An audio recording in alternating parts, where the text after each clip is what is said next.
Почему нельзя сделать ремонт за 3 месяца? Ремонт бывает обычный и дизайнерский. Технологии этапности работ одинаковые.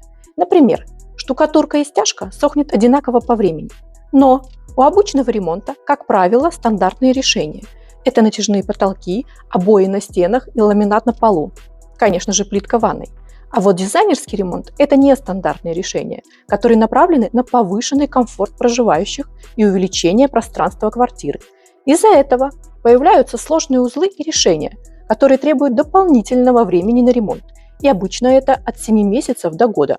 Подробнее в описании.